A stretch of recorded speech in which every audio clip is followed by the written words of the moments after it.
વિસાવદર વિધાનસભાના આમ આદમી પાર્ટીના ધારાસભ્ય ગોપાલ ઇટાલિયાએ વંથલી ખાતે યોજાયેલી સભામાં સાવજ ડેરીમાં કેમિકલવાળું દૂધ પેકિંગ થાય છે. આ કેમિકલવાળું દૂધ ભાજપના માણસો ભરે છે એવા આક્ષેપ કર્યા હતા. એના જવાબમાં સાવજ ડેરીના ચેરમેન દિનેશ કટારિયાએ ગોપાલ ઇટાલિયાને પડકાર ફેંક્યો હતો. વિસાવદર વિધાનસભાના આમ આદમી પાર્ટીના ધારાસભ્ય ગોપાલ ઇટાલિયાએ વંથલી ખાતે યોજાયેલી સભામાં સાવજ ડેરીમાં કેમિકલવાળું દૂધ પેકિંગ થાય છે. આ કેમિકલવાળું દૂધ ભાજપના માણસો ભરે છે એવા આક્ષેપ કર્યા હતા. ગોપાલ ઇટાલિયાએ જણાવ્યું હતું કે જિલ્લાના સાવજ ડેરીમાં ભાજપના મળતિયાની નકલી મંડળી બનાવી છે, નકલી મતદાન કરાવી ચૂંટણી જીતે છે. ત્યારબાદ ડેરીમાં કેમિકલવાળું દૂધ પેકિંગ થાય છે અને 2 કરોડો લોકોના જીવના સાથે ખિલવાડ કરે છે. પરંતુ એ આપણો આત્મા જાગૃત નથી થતો, કેમ કે આપણે હજુ પણ હિન્દુ, મુસ્લિમ, પાકિસ્તાન જેવી વાતોમાં ફસાયેલા છીએ. આપણને જ આપણા જ જીવનની ચિંતા નથી. આ કેમિકલ વાળું દૂધ કિરીટ પટેલ અને તેના માણસો આપણને પીવડાવે છે. મરી જઈશું આપણે, એના જવાબ જ સાવજ ડેરીના ચેરમેન દિનેશ કટારિયા ગોપાલ ઇટાલિયાને પડકાર ફેંક્યો હતો. દિનેશ કટારિયાએ કહ્યું હતું કે અહીં આવીને ચેક કરી જુઓ, તેમજ કહ્યું કે અમે કાયદાકીય અભ્યાસ કરી માનહાનિનો દાવો પણ કરીશું. ભાજપના મળતિયાઓ નકલી મંડળીના આધારે, નકલી મતદાનના આધારે ચૂંટણી જીતીને સાવજ ડેરીમાં બેસે, કેમિકલ વાળું દૂધ વેચે, કરોડો લોકોના જીવન સાથે ખિલવાડ થઈ રહ્યો છે. પણ આપણો આત્મા નથી જાગતો. શું કામ?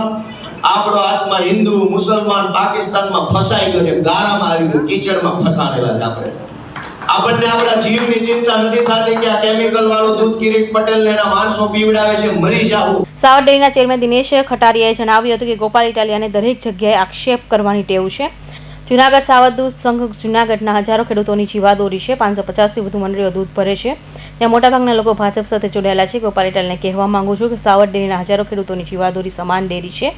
લોકોને ખાસ જણાવવાનું કે ગ્રામ્ય વિસ્તારમાંથી દૂધ ભરાઈને ડેરી તરફ આવે છે. અમે જ્યાં દૂધનું વેચાણ કરીએ છીએ એ દૂધનું વેચાણ માત્ર જૂનાગઢ જિલ્લા માટે જ નહીં, ગુજરાતમાં જ નહીં, પરંતુ ભારતભરમાં અવ્વલ નંબરની બ્રાન્ડ છે અને વિશ્વની અંદરમાં 8મા ક્રમે છે અને સ્ટોરની બ્રાન્ડ તરીકે વિશ્વમાં પ્રથમ નંબર આવે છે. એવું અમૂલ બ્રાન્ડમાં વેચાણ કરીએ છીએ. સારો કરવો બંધ કરે, એટલા માટે બંધ કરે કે જે લોકોએ સાવજનો સારો કર્યો છે હજી બકોલ બારા નથી નીકળ્યા. અને આવો સીધો આક્ષેપ કોઈ કરવો છે, આના માટે અમે કાયદાકીય રીતે પણ અભ્યાસ કરી રહ્યા છીએ.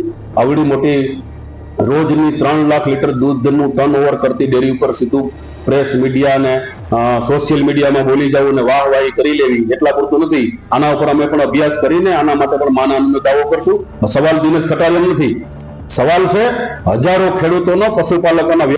હાલ વંથલી તાલુકાના ટીમસ ગામના સરપંચ, ઉપસરપંચ તેમજ તાજેતરમાં પંચાયતની ચૂંટણી જીતી આવેલા સભ્યોએ આમ આદમી પાર્ટીમાં જોડાઈ કેસ ધારણ કર્યો હતો. વિસાવદર વિધાનસભામાં અનેક ભાજપ ગામમાં કોંગ્રેસ તથા અન્ય પક્ષના કાર્યકર્તાઓ સહિતના જાગૃત નાગરિકો પણ આમ આદમી પાર્ટીમાં જોડાયા હતા. ઇટાલિયાએ તમામને ખેસ પહેરાવી પાર્ટીમાં સ્વાગત કર્યું હતું. કૌશિક પટેલનો report, Hind TV news, Surat.